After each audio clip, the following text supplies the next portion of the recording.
Друзья мои, хочу с вами обсудить происходящее. Во-первых, потому что мы не первый раз слышим подобное. Уже был абсолютно такой же скандал с партией Еш Атид. И тут у меня возникает вопрос, как такое может случиться еще раз? Алекс, вам слово. Ну, во-первых, в предвыборной кампании случается всякое, это неудивительно. Но то, что меня удивляет, это лицемерие, которое исходит от партии Ликуд. Я, кстати, не слышал, когда реакцию Нетаньяху, когда, допустим, Мири Регев говорила о том, что большая часть там избирателей партии «Наш дом Израиль» — это люди, которые там пьют водку и виски. Или же когда Кара там говорила о том, что половина там приезжих из бывшего Советского Союза, они гои, там, и каким-то образом портят там характер, еврейский характер нашего государства. А разве водка и виски — это какая-то характеристика секторальная? Ну, можно узнать это у Мири Регев, которая это сказала, да, она не видела никакой реакции, которая была от главы ее партии. И когда Гафни говорит о том, что надо делать тест ДНК для прибывших из бывшего Советского Союза. И я не слышал ни разу реакции партии Ликуд.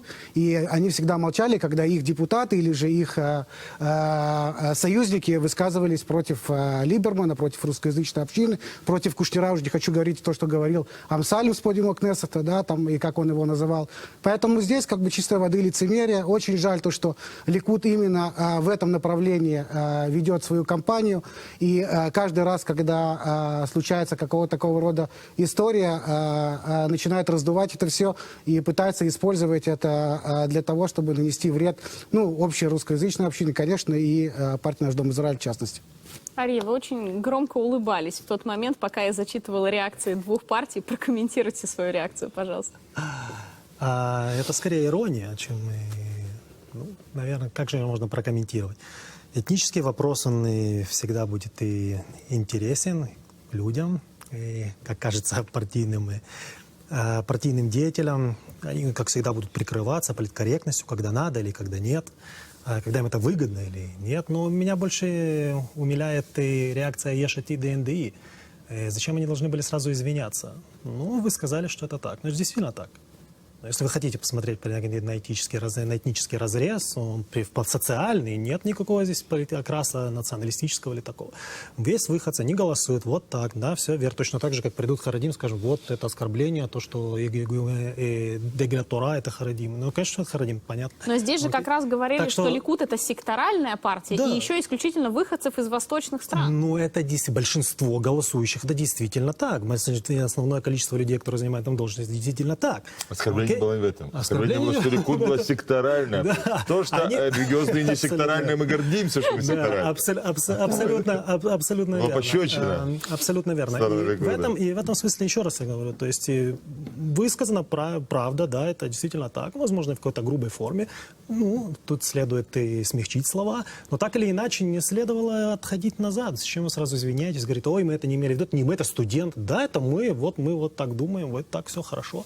И, ну, может быть, так не думают. Может быть, на самом деле есть вопрос, который на сегодняшний день был опубликован, да, и та реакция, которая была, на самом деле исходит из тех принципов, которые представляет партия «Наш дом Израиль». И, да, вопрос, который был как бы поднят с точки зрения, как он был раздут, да, требовал ту реакцию, которая была от партии «Наш дом Израиль». И тут в этом нет ничего такого, что надо искать подводные камни. Была написана статья...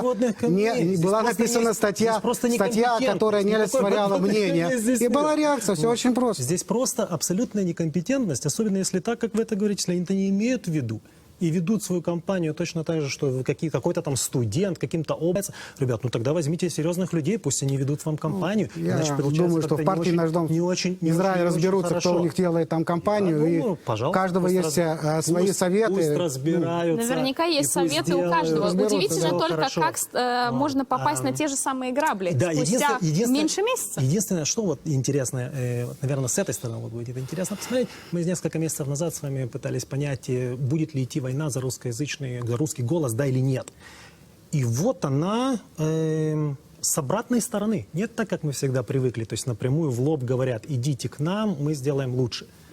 Здесь с подвохом они ждут, пока вы ошибетесь. И на самом деле и Шатид, и НДИ ошибаются. И моментально это поднимается на общенациональный уровень. Когда в последний раз кто-нибудь задавал вопрос, что говорится в какой-то русскоязычной прессе?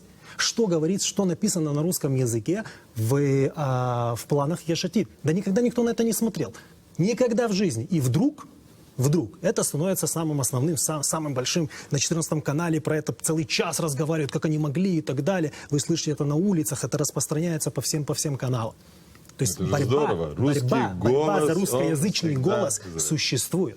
И поэтому вот те, кто думали, что... И получается, что все ошибки вышеупомянутых вами партий, они как раз-таки играют в пользу лидера оппозиции. Вместо того, чтобы привлекать недостающие голоса, как кричат лидеры блока перемен, чтобы снова восстановить правительство, чтобы продолжать проводить реформы, они как будто бы подыгрывают лидеру оппозиции. Они ошибаются. Я не знаю почему, еще раз. Я не думаю, что можно здесь говорить о том, что и кто-то выигрывает от этого. Я думаю, что вообще хорошо, что говорят о русских голосах.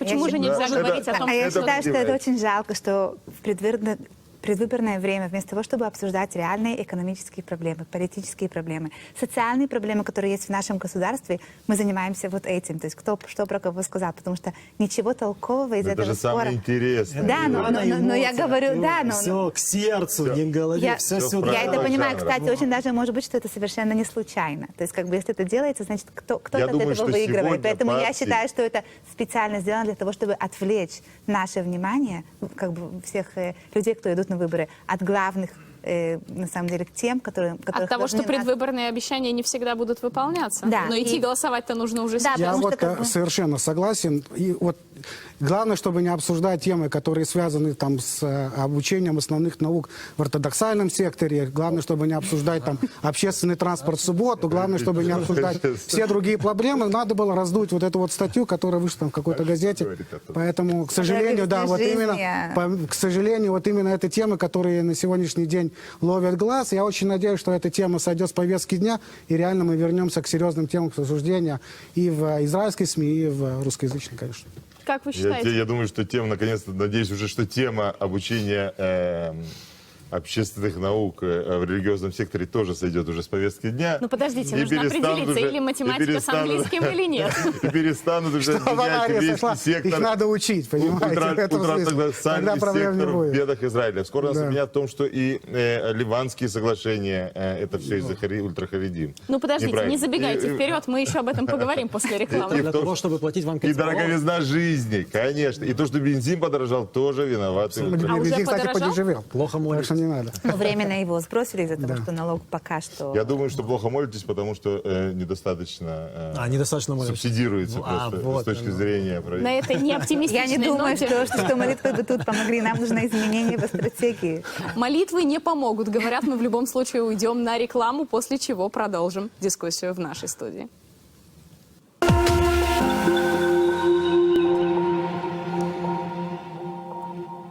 Мы продолжаем программу «Герой дня». До выборов остается все меньше времени. Если быть точными, 26 дней. Мы обсуждаем, как политические скандалы могут повлиять на количество мандатов, которые принесут партии после 1 ноября, когда будут подсчитаны голоса на этот раз на 5-х выборах пока что.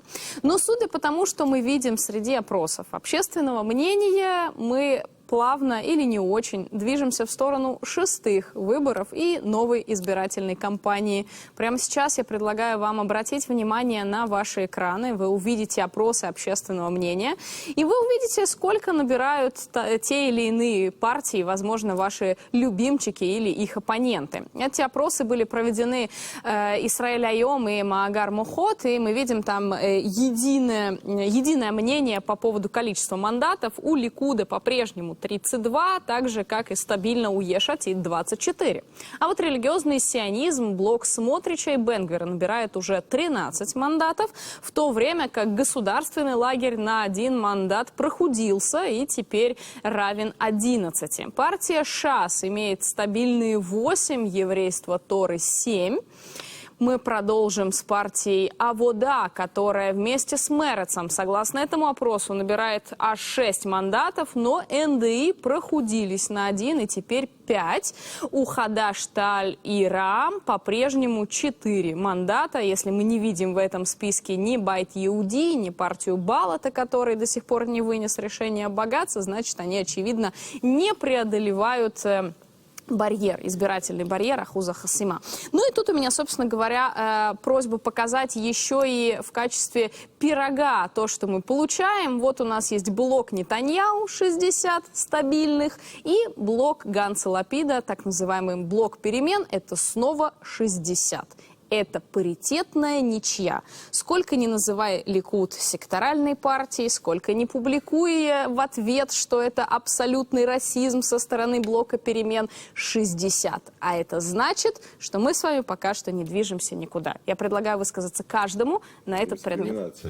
Что было написано Лапида Ганца, а там было написано только Нетаньяу. Надо было написать Нетаньяу Смотрича, потому что все-таки... А тогда бы Бен-Гвир сказал, что его не хватает. Есть а тогда бы Гафни вспомнил, я вам ну а скажу, где же что я? Бен-Гвир и Смотрич, конечно, это выстрел. Ведь на этих выборах это действительно единственное изменение, которое мы видим, такое кардинальное. Да? Ну да, 13 Интересно. мандатов, это уже не смешно. Когда мы говорили о Бен-Гвире, который с трудом набирал 2 мандата, и вдруг теперь он добавляет 7 мандатов к сионистскому лагерю, то здесь, конечно, есть о чем подумать ультрахаридимным партиям. Я скажу, все напряжены. Вот сейчас вот будет в Суккот у нас такое большое собрание, и будут обсуждаться меры, которые будут приниматься против Бен-Гвира. Потому что действительно он... и это очень хорошо. Я всегда Что говорю... значит меры против Бен-Гвира? Бен-Гвир сейчас на ультрахаридимной улице, религиозной ультрахаридимной улице, он правит бал. Что это значит? Он отбирает уже не 1 мандат, а может быть даже 2 мандата. Но это согласно вопросу. Все же говорят, что это неправда. Это только тенденция, ну, а не конкретные цифры. Откуда 13 мандатов? Откуда? Они же должны были откуда-то прийти, да? И там было всегда 10 мандатов, все 13. То есть 3 мандата, это за счет, ну, даже если мы возьмем 1 мандат, что это, может быть, какие-то посторонние люди, то, конечно же, 2 мандата, это не добирает ШАС с 9 на 8, да? И это еврейство Торы. Еврейство Торы, конечно, тоже теряет. Они всегда почти получали 8-й, сегодня, дай бог, получить 7-й. Да? И поэтому, конечно же, но для меня, я говорю, что это хорошо. Я всегда за конкуренцию, потому что конкуренция хорошо для потребителя. И это вынуждает наших предводителей поднимать сервис. Мне интересно, когда вы говорите, что конкуренция это всегда хорошо для потребителя, это означает, что если ультраортодоксы вернутся к власти, вы продолжите реформы открытого рынка, которые проводили блок перемен? Мы будем против. Да? Мы будем энергично против. Так, мы будем в оппозиции. Будем в оппозиции. Да? Тут надо понять, кто именно тот потребитель, о котором мы говорим, потому что я думаю, что у всей партии свои потребители, и тут на самом деле получается такой результат, плачевный результат, который мы видим сейчас. Не, мы за. Мы всегда одна калечит, другая калечит, и... Мы всегда за. И я вам скажу, на самом деле есть очень много подводных камней, да, не открытых широкой публике. Все эти вопросы, которые сегодня связаны с ультраортодоксальным миром, они очень сложные. Потому что действительно нужно сказать, что мир поменялся ультраортодоксальный. Действительно, огромное количество людей сегодня воспринимают себя как часть общества и со всеми вытекающими отсюда последствиями. И они было бы хотят, странно, если бы нет, ведь все мы часть нет, общества. это было не так. Когда ультрахаридимное общество образовывалось, да, 30-40 лет назад в Израиле, то, конечно же, они были закрыты, особенно закрытой группировкой, чтобы не допустить внешнего влияния нерелигиозного мира. Сейчас, когда религиозный мир стал гораздо богаче, гораздо интенсивнее, гораздо разноцветнее, да, поэтому уже невозможно оставаться в тех же самых рамках. Поэтому есть различные интересы, люди проявляют свои какие-то тенденции, желания. Поэтому ультрарелигиозные партии сегодня уже не в состоянии удовлетворить все интересы своего избирателя. И поэтому все время происходят какие-то движения. Все забыли уже про Пелик Иерушалми, который был, ну вот в сторону Бен-Гвира сейчас отличное движение. Что же вы мы видим на самом деле, что Бен-Гвир здесь вот как раз он на острие копья, что называется. Он в ультраортодоксальном мире, он признак перемен. Как это не парадоксально, потому что он не имеет никакого отношения вообще к религиозному миру.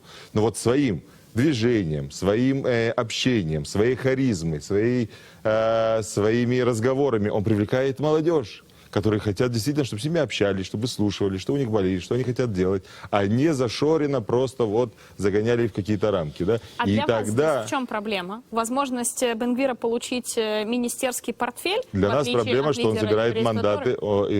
из еврейства Торы. И из ШАСа. То есть еврейская Тора и ШАС, они идут единым блоком. Да? И поэтому, конечно же, это не влияет на правый блок, потому что все остается внутри. Но внутри, конечно же, на один мандат больше, это на один мандат больше или на два даже мандата. А если сегодня еврейство Торы и ШАС не примут меры, они могут потерять и по 2 мандата с такой тенденцией. Какие меры вы собираетесь принимать? Это я... Пожалуй, умолчу. Тест ДНК Бен-Гвира. Да, только все бы хорошо, если бы у Бен-Гвира и Смотрича, особенно у Бен-Гвира, не было такой открытой националистической политики.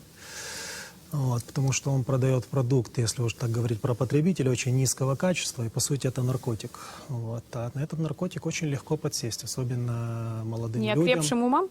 Я бы не говорил про них, не окрепшие умы, они прекрасные люди, но просто они молодые, у них очень мало опыта. Им кажется, что если есть харизма и громко кричать, и кричать смерть арабам или всем остальным, вот, большое государство Израиль и так далее, вот, абсолютно не понимая ни экономических, ни нравственных, ни моральных и ни политических проблем, к которым это приведет, то да, для молодых людей они...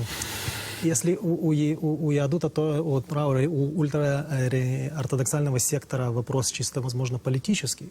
Хотя я тоже уверен, что они не очень хотели бы, чтобы их молодежь шла в развитие, развивалась бы в этом направлении. Вот. Ни один родитель не хочет, чтобы у вас ребенок был националистом, ну или разве что он сам какой-то оголтелый националист. Потому что ничего, никогда в жизни националист ничего хорошего не приносил, кроме войн и новых жертв.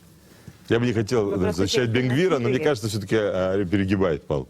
Да, все-таки Бен-Гвир не этим, не своими националистическими призваниями там, в образе Кааны, да, он не этим привлекает молодежь, он привлекает совсем другим. Он привлекает своей открытостью, доступностью, идеологией.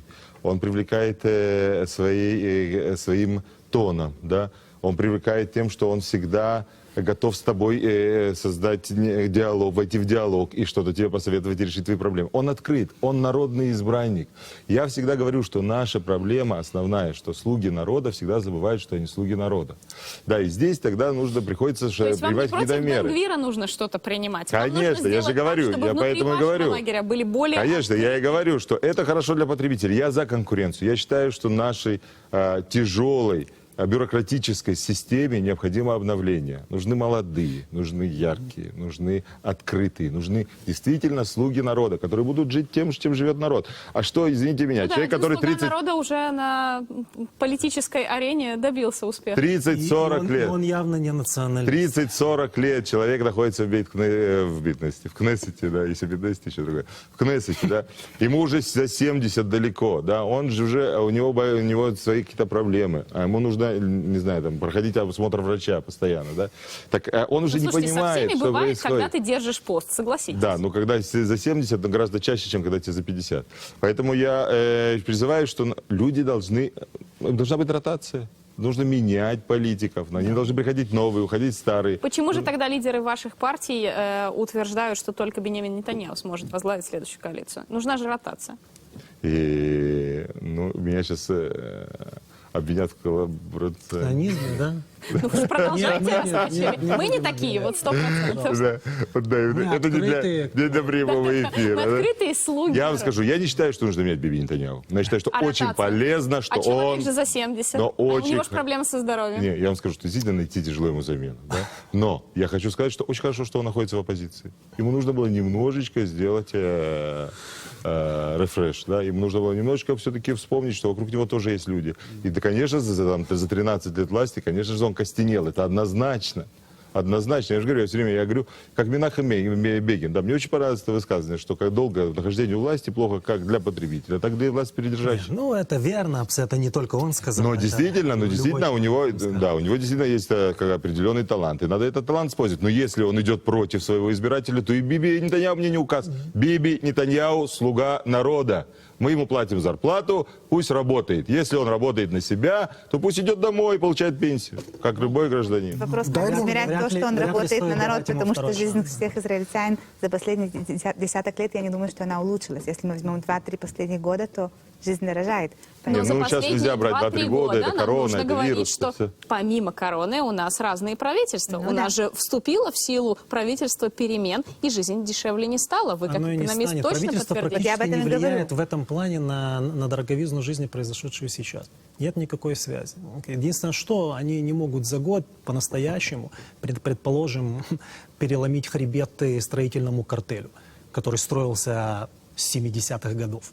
Ну, кто способен на это? Для этого вам нужно действительно не просто большинство в 61, вам нужны все министерские посты, и кроме этого вам нужно поменять всех высших чиновников. А для Что этого же вам тогда нужно делать время. Я простому думаю, избирателю, который только приехал в государство Израиль и надеется, что когда он 1 ноября придет на избирательный участок и нужный бюллетень положит в урну, на следующее утро он проснется в новой реальности? Ни один человек, положив нужный бюллетень в кавычках в урну, не проснется к новой реальности. Ни один.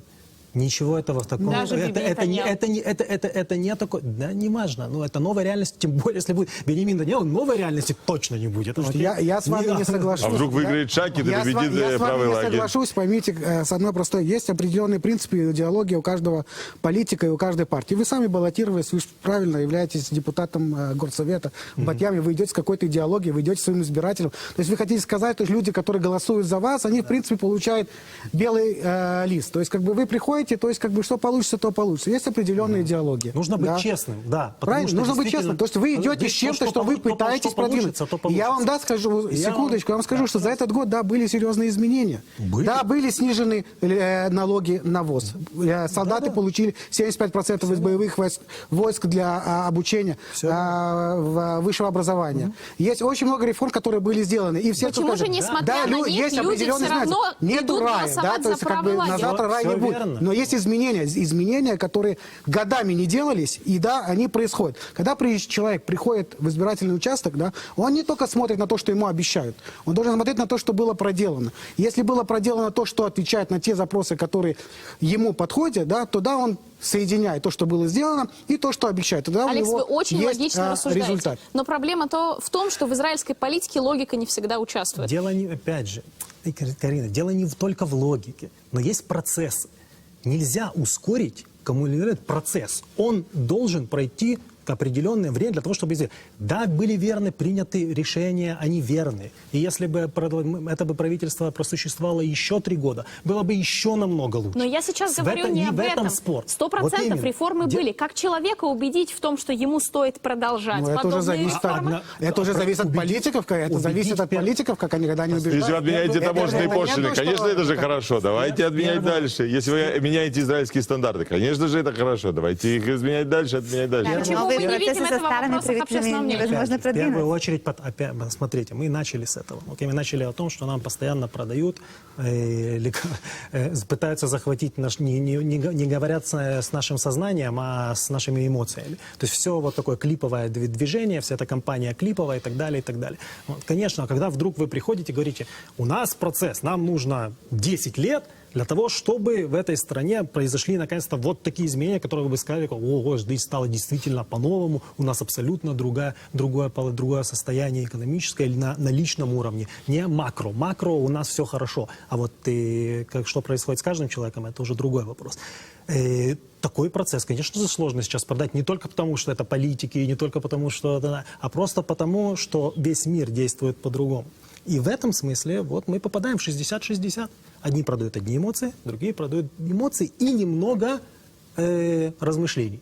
Вот. И очень хорошо, что хотя бы 60% согласны на то, что 1 числа не все изменится, а будут продолжаться какие-то изменения, это будет процесс и так далее. Это произойдет. Я буду очень рад, если еще люди наконец-то поймут, что не все сразу, не шалом ахшав, нету этого. Есть развитие дальнейшее, которое требуется, но отдать предпочтение однозначно нужно тем, кто были в последнее время, а не те, кто были долго, и ничего из этого не получилось. Точнее, даже хуже. Я вам дам пример, Карина. Смотрите, вы говорили о новых репатриантах. Новые репатрианты приезжают, да, они как бы, как и все мы остальные, то есть, да, я тут очень много лет в Израиле, у меня тоже нет квартиры, я тоже хочу купить себе квартиру, до сих пор живу на съемной квартире, но речь о том, что каждый человек, он смотрит на сегодняшний день и на будущее. Вы не С точки боитесь, зрения- что проверят, есть ли у вас квартира или нет, то вот сейчас все... Почему иметь квартиру является каким-то грехом? Нет, говорить, что у тебя нет квартиры, но владеть Это была квартирой. Я поняла, я отсылка к поняла. новой партии. Адар Мухтар Адар в Мухтар, тренде. однозначно. Еще раз. Здесь. Речь идет о том, что человек смотрит на сегодняшний день. Каждый репатриант, который приезжает в Израиль, он смотрит то, что он получает сегодня от государства, и какие возможности у него в будущем. Что происходит с его пенсией, если это приезжают пенсионеры, что происходит с корзиной абсорбции. Если мы говорим о партии, да, о всех партиях, и о партии «Наш дом Израиль», это единственная партия, которая вообще поднимает вопрос корзины абсорбции. Это единственная партия, которая поднимает вопрос, связанный с пенсиями новых репатриантов. Это единственная партия, которая поднимала вопрос и продвигала все, что касается пенсий из России, которые застряли из той ситуации, которая там происходит. То есть, если мы говорим о русскоязычной общине и о том, что происходит, русскоязычной общине, поверьте, ну, реально неинтересно, что происходит между Бен-Гвиром, да, и ортодоксальными партиями. Этот пинг-понг между ними, куда уйдет мандат между ними, туда или сюда, это не интересно русскоязычной общине. Русскоязычной общине интересно, что в конце концов не будет той ситуации, когда возможно, что Биби получит 61 мандат, и тогда начнется отмена закона о возвращении, и тогда начнется Ну, вы отмена... немножечко утрируете, Алекс. Почему? Вы Это говорите, те как будто договоры- всей русскоязычной общине, например, неинтересны вопросы религии, а интересны исключительно религия, может быть, вопросы да. транспорта. Я бы даже обвинил Алекса в дискриминации, потому что 15 тысяч харидимных русскоговорящих евреев, которые тоже от себя относят к русскоязычной общине, здесь не прозвучали, а им это интересно. И вы, как их представитель. Да. Смотрите, в Простите. конце концов, все работают, да, люди платят налоги, служат в армии. Эти все вещи, которые повседневно на сегодняшний день, с которыми мы сталкиваемся. Когда речь идет о том, что сегодня ортодоксальные партии делают соглашение с Нетаньяху по поводу тех коалиций, которые будут в будущем, мы видим, что вся вот эта вот группа людей берет в заложники всю нашу страну, да, которые хотят жить, да, и не мешать другим. То же самое они хотят, чтобы было для них, чтобы жили люди и не мешали себе. Поэтому я думаю, что на сегодняшний день важно, чтобы не было ситуации, в которой этот блок получает 61 мандат. Я думаю, что та тенденция, которая была до сегодняшнего дня, когда те реформы проходили, когда была возможность провести серьезные изменения и в экономике, и в религиозной статусе, и все, что касается образования, эта реформа, которая была сейчас продвинута Либерманом и профсоюзом учителей, это все повлияет на нашу будущую жизнь. И из-за этого как бы в этой тенденции надо продвигаться. Если мы вернемся к старому, как говорил Ария, конечно же, мы вернемся вот в те темные дни, когда как бы вся страна работает вот на одно определенное направление. Посмотрим, вернемся ли мы к прошлому или будем двигаться к будущему, но уже после короткой рекламной паузы.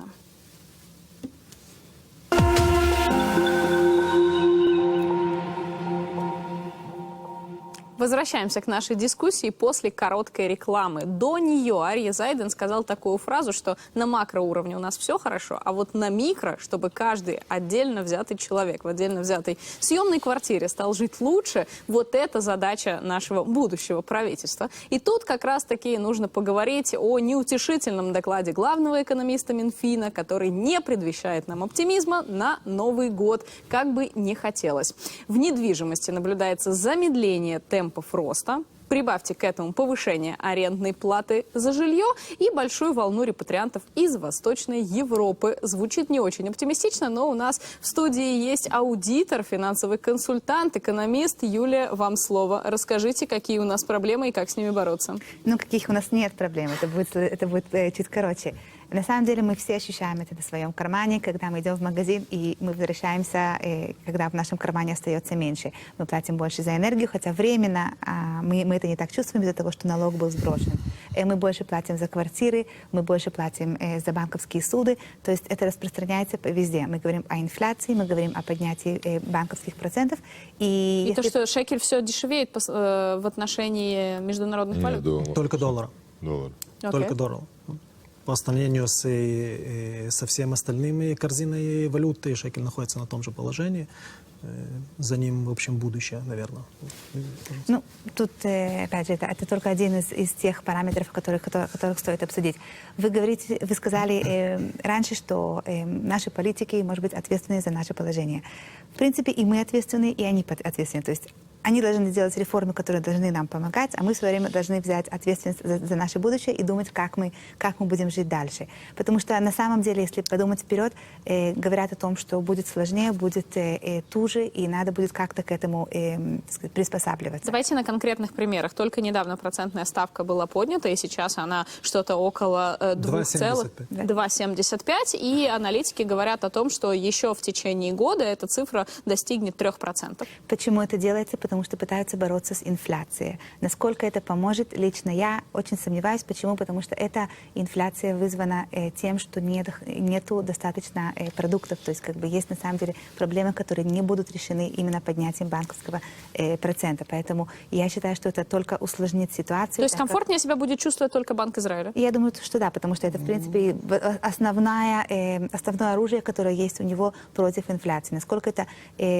поможет именно в этой ситуации, я, как говорю, очень в этом сомневаюсь.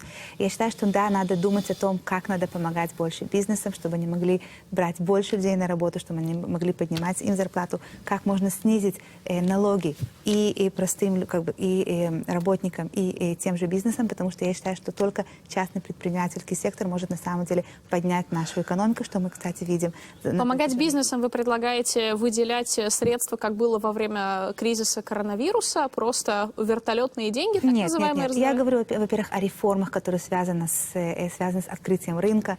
Мы говорили о том, что когда открываем рынок, то потребитель от этого выигрывает. Мы говорим о снятии бюрократических каких-то пределов, чтобы больше бизнесов могли заходить на рынок. Мы говорим о тех картелях, которые Арий упомянул, которые надо срочно раскрепощать. Мы говорим об образовании всех наших детей, которые на самом деле сейчас страдают, потому что есть какие-то урезания в образовании, которые не позволяют. Ну, не все дети страдают, не все учат предметы. Да, но мы говорим тут про некоторые секторы, которые, может быть, не все предметы ищут.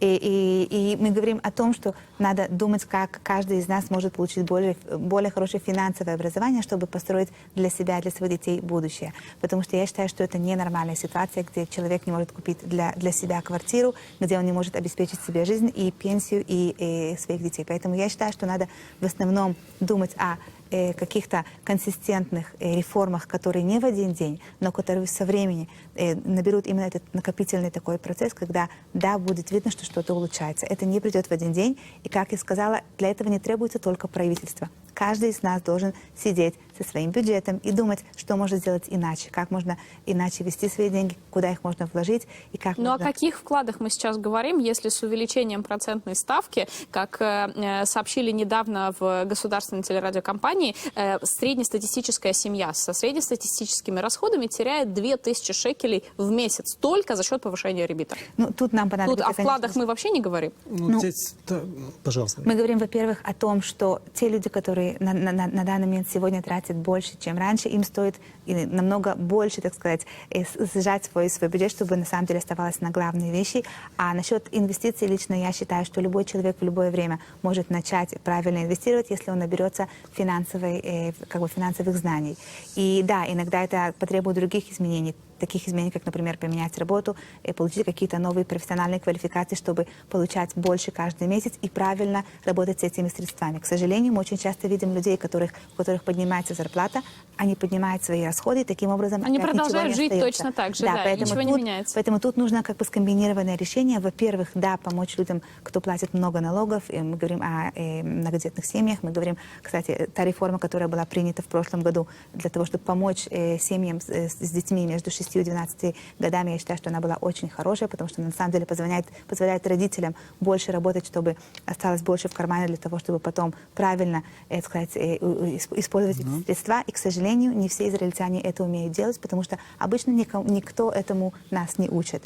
И тут я считаю, что должно быть комбинированное решение. С одной стороны, правительство должно помочь раскрутить бизнес и снять налоги, помочь на самом деле делать какие-то конструктивные реформы, чтобы открыть наш рынок. С другой стороны, каждый из нас должен взять в свои руки ответственность за свое финансовое будущее и что-то изменить. Потому что если мы будем делать то же самое, то результат будет такой же. Но об этом еще Эйнштейн говорил, что делать то же самое и ждать другого результата. На самом деле, я вынужден по некоторым вопросам не согласиться. Юля, потому что, несмотря на то, что, конечно, я бы ее взял представителем еврейской харидимной общины. Она так хорошо говорит и так убеждает, что надо помогать социально слабым слоям населения, что вот, ну, прям захотелось просто... Ваша адженда, да? Да, что-то сделать немедленно. Но я должен сказать, что мне кажется, что... Экономическое еврейство. Что изменение учетной ставки, поднятие учетной ставки – это механизмы международные для сдерживания инфляции. И более того, мне кажется, что очень даже хорошо, что это происходит. Почему? Потому что кто в первую очередь страдает? Те, кто занимается недвижимостью. Это не русскоговорящий сектор. Да? Они не пострадают, Александр. Они сейчас, во-первых, остановилась продажа квартир. Цены на квартиры начинают падать. Я не говорю уже про Америку, на про Европу. квартиры какие? На покупку? На новые. На покупку, на новые Новые квартиры, есть конечно, Мы же начинают не падать. говорим сейчас о покупке. У нас цены на съем жилья растут, и, соответственно, Кстати, а мы не почему- можем себе позволить это производная. отложить. А почему процесс. съем Я- поднимается? Потому в что конце те концов, инвесторы, у себя, которые купили квартиры, Ну, для того, чтобы они могли... Давайте по очереди, у нас в пожалуйста. Израиле это не настолько существенно, съем квартир, потому что у нас обычно не растет съем жилья.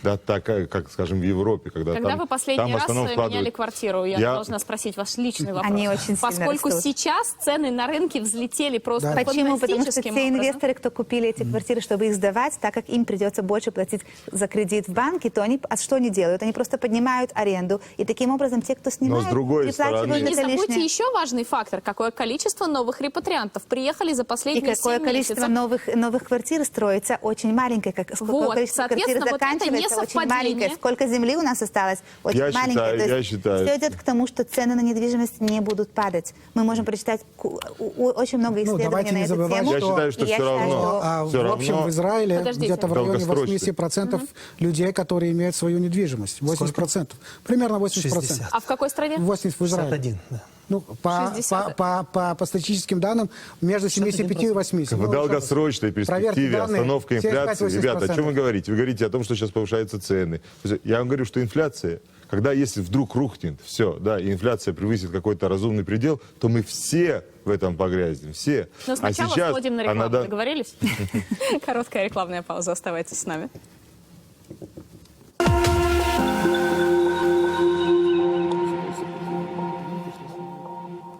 Последние 8 минут нашего эфирного времени мы продолжим говорить об инфляции, которая поглощает нас, по словам Александра Хаята. Я считаю, что если, во-первых, нужно понимать, что мы находимся с мировым рынком, синхронизируемся и в едином балансе. Мы не можем себе позволить не поднимать учетную ставку. Да, я согласен, что это тяжело, что третий раз поднимается учетная ставка, как сейчас, вот, на 0,75%. Но я считаю, я на самом деле считаю так же, как глава Центробанка, что израильская экономика достаточно... Это необходимо. Вся проблема в том, что это делается очень быстро. Считаю, что израильская экономика достаточно сильна. В первую очередь страдают те, у кого большой объем недвижимости, да, и когда, хотя мы говорим, то, что вы сказали совершенно верно, да, что поднимается квартплата, на съем квартиры, но, во-первых, она не поднимается настолько критично, и, во-вторых, все равно существует противодействие квартиросъемщика, квартиросдателя. Нет. И поэтому оно не поднимется настолько, а риски всеобщей инфляции, они гораздо больше, и люди потеряют гораздо больше, если вдруг И тут мы я не с вами справимся с смею не нарастающей согласиться инфляцией. по Я поводу тоже. противодействия, которое существует. Только по данным июня месяца в страну приехало плюс 31 тысяча новых граждан. Это помимо всех тех, кто родились, женились. И кто еще ждет на границе, чтобы приехать. Да, и всем им нужно жилье. И все они готовы снимать за любую цену, которую им говорят. И только поэтому цены уже взлетают в разы. Но Помимо это того, что вы увеличились- говорите о другой проблеме. Мы говорим об общей Нет, Карина, проблеме вы увеличения Вы говорите еще об цены одном на съем. факторе. Вы правы, но тут опять же нужно... Мы все время почему-то смотрим на это с уровня птичьего полета.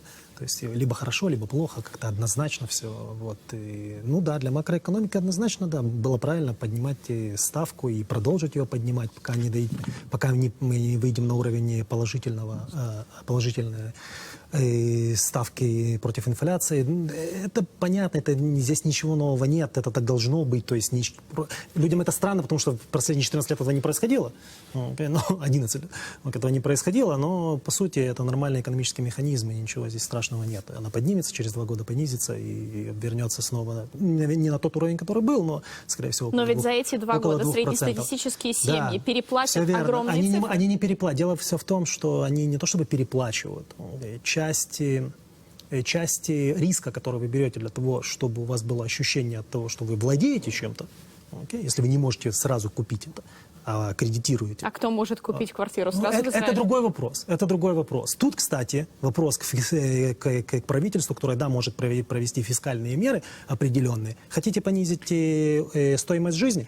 Прекрасно. Я с вами очень не согласна. Секунду. Хотите ее понизить? Окей. Нет никаких практических проблем. Есть экономические модели, которые говорят следующее. Окей. Уберите налог на добавочную стоимость, МААМ, да?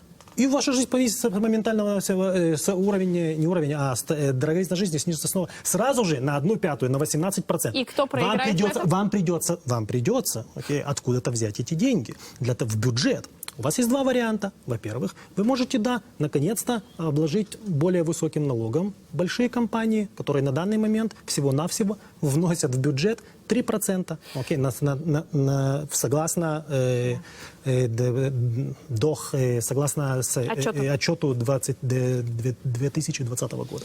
Окей, Министерства финансов. 3% это все, что у них есть. Окей, это то, что нам Нетаньяху рассказывал о том, что мы должны освободить бизнес, освободили это бизнес-класс. Только мы все платим. Окей, люди, Малый которые бизнес не работают, освободили, только... А большой бизнес живет и как живет. Кстати, он Процветает. кредитуется не так, как мы. Нет. Если вы сегодня придете в банк, вам придется платить Prime плюс 5. То есть это в общем примерно практически 8%. Ну, тем, которые очень хорошо... 2-3. Да, Prime плюс 2. Это вы, значит, у вас все хорошо, кредитная прекрасная история, вы молодцы. Вот. А обыкновенная компания большая, она получит и может свои деньги за 1,5, за 2. 1,5, 2, 3% сегодня.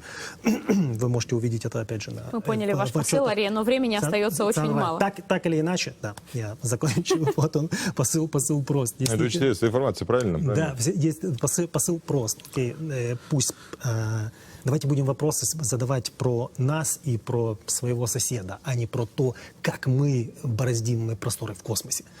До космоса мы еще обязательно дойдем, даже до Ливана сегодня не дошли, скажу я вам так. Юлия, у вас есть ваши 1,5 минуты финального слова. Но я считаю, как я говорила, что именно в этот период, когда все страшно, когда инфляция бушует, когда в банке все дорожает, когда цены вокруг бушуют, я считаю, что нам Не нужно... пугайте прежде народ, всего- Юля, не а мне не надо его пугайте пугать, он народ. сам напуган, он сам смотрит, Он что сам что ходил что сегодня в происходит вокруг. магазин и обалдел поэтому от той цены. Я считаю, что на самом деле это как раз тот период, когда каждый из нас должен проснуться. Послушайте, должен я вам взять свои говорю, как финансы под свой ультрарелигиозный человек, у которого большая семья, который ходит в магазины, который платит чек гораздо больше, чем среднестатистическая семья. Я говорю, не пугайте народ, все Александр, нормально, но мы будем ваши жить. минуты уже Бог с закончились. нами.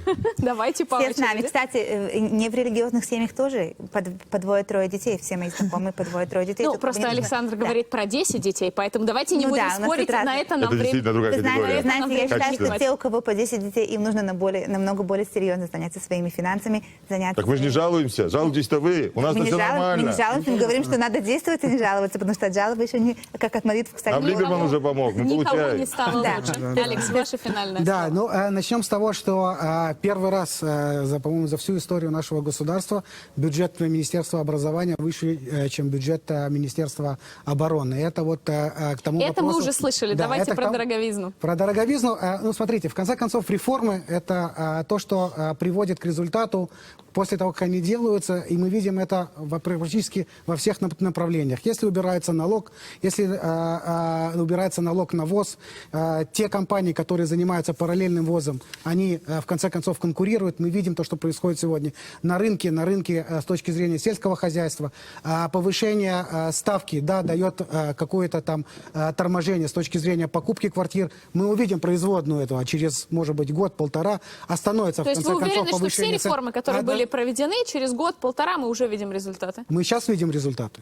Мы видим результаты с точки Мы зрения нет, цен. поэтому собираемся Ну как, здесь и посмотрите обсуждаем. цены, которые на сегодняшний день на ряд сельскохозяйственных продуктов. Хоть они один снизились. назовите, на что реально снизилась цена. Как? Вы что, Карина? На ну яйца, как? на молоко Во-первых, возросли. стандарты, 175 стандартов было отменено израильских. Вы что, в 23-м году у нас будет здесь Мы сейчас про сельское клондайк? хозяйство. Вопрос, за У нас- что вы платите меньше? Все Это был вопрос. продукты питания практически включены туда. Вы хотите, чтобы я в прямом эфире хвалил Либермана? Вы что? Я же ультракреативный. Вот на этом давайте и закончим. Никто если никого мы не говорим будет хвалить. Про детские товары. Вот недавно видел пост Друзья, у нас на правда форуме, там закончилось тоже, время, простите. все снизилось. Мы обязательно продолжим эту тему, но уже на следующей неделе после длительных праздничных выходных. Я желаю вам хорошего настроения и праздника. И уступаю это место Михаилу Рабиновичу. Вас ждет центральный выпуск новостей. До свидания и хак самех.